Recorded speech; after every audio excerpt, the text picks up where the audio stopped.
Hey everyone, it's Kendall. Welcome to what I'm calling Kitchen Finks with a -1 counter.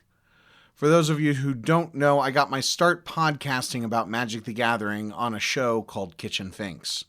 The show was named after a card with an ability called Persist, which would let it return to the table after it died with a -1 counter.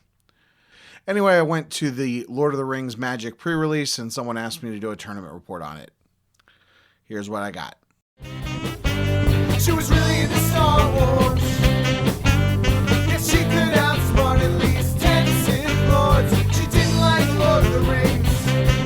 I mean, she respected it, it just wasn't her thing. Quirky kids and an artsy lifestyle.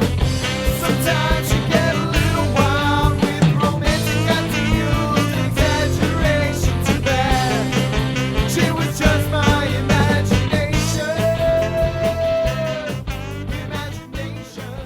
From May of 2010 to sometime in 2014, I was a huge Magic the Gathering player. I spent dozens of hours every week reading articles, playing MTG online, buying and selling cards on eBay, and playing casual multiplayer and Friday Night Magic. Then one day, it just wasn't fun anymore.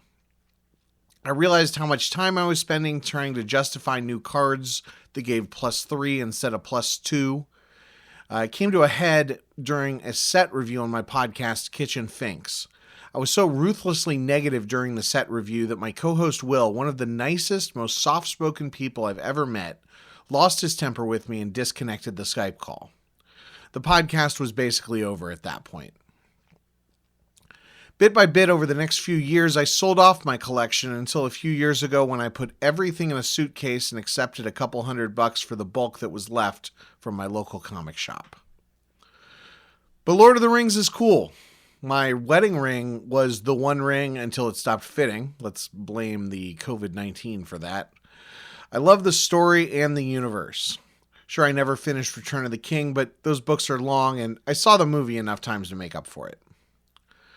So I decided to give MTG another shot. Pack Rat Comics was doing a pre-release event on Friday the 16th for the new Lord of the Rings set. So a few days before, I listened to Limited Resource Podcast's set review and asked some folks on social media if anything had changed in MTG since I left.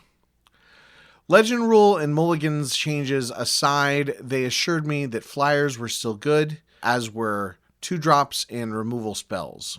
So I went to Pack Rat and figured I'd give it a shot. There were about 12 or 16 players, just enough that Pack Rat didn't open up their large gaming space and had us all crowded into the handful of tables in the main store. Maybe I'm just bigger than I was 10 years ago, but it felt really cramped. More so than I felt at any Star Wars CCG tournament I've played in these past few years. A long time ago, Teresa, one of the store owners, said she'd take my Crown Royal bags to give out to players as dice bags. So I bought a bag and 3 or 4 people helped themselves, all young kids. After the event, I left the other 99% of the bags for the store to do with them as they would. I'm not going to go into too much detail on my deck because I'm sure I built it wrong, and if I decide to continue to play, I'm sure I'll get better with some practice.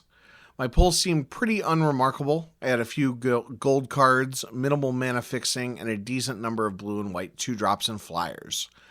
I wasn't going to worry about sleeves, but once I borrowed lands from the store, it was clear they were needed for me to not be able to tell which cards were pack fresh LOTR cards and which were random basic lands from 1998.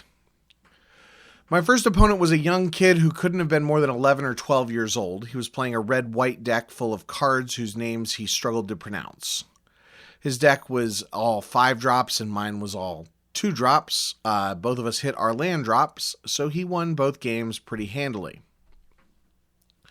Next up, I played a guy who was 8 years old during Theros block. Don't do the math on that if you don't want to feel old. I had a few pieces of mana fixing in my deck, and in this match, I demonstrated that I didn't know how any of them worked. They were all artifacts that fixed color, but did not have a net increase in mana produced. Luckily, between rounds 1 and 2, I read Horn of Gondor one more time. That card is insane. It doubles your human tokens every turn, so in Limited, it's a win condition on its own. I got there this match because I blindly drew into the horn in 2 of the 3 games, and my opponent didn't find his answer. Finally, I played against a guy with a bunch of tattoos, maybe mid-20s. He played a red, black, blue deck full of card draw and removal. The kind of deck that I would never play in Limited for fear of not having enough creatures and not finding the right colored lands. But the creatures he did find were bombs. In particular, Saruman was very difficult for me to deal with. Also, the goblin that deals damage to blockers was particularly frustrating, as way too many of my 2-drops had 1 toughness. Since the last round was 2 quick losses, I had time to read Void Rivals, the new Robert Kirkman comic set in a Hasbro universe that includes G.I. Joes, Transformers, and others. Definitely the high point of the night. When it came time for prize support, I thought I'd be entitled to a booster pack, as the event had been advertised as getting a pack per win, but instead I got some sort of promo pack from a previous set. I didn't even bother opening it. I came home feeling fairly underwhelmed. It's not that I didn't have fun, and certainly I'm glad that I gave it a shot. It's just, I didn't feel like I'd been bitten by the MTG bug. Sure, it was cool playing with Lord of the Rings characters, but these didn't feel like the characters from the movies or even the books. They felt like magic cards. The whole ring tempts you mechanic just felt like another MTG mechanic. Maybe I'll feel different if I learn the limited format on Arena. It's hard to use a night where I played this poorly as a barometer for how much I'll enjoy the game going forward. Still, part of me was hoping that MTG was like riding a bike and that I'd come out of nowhere and go 3-0. Thanks for listening, everyone. This podcast is a production of the KendallCast Podcast Network.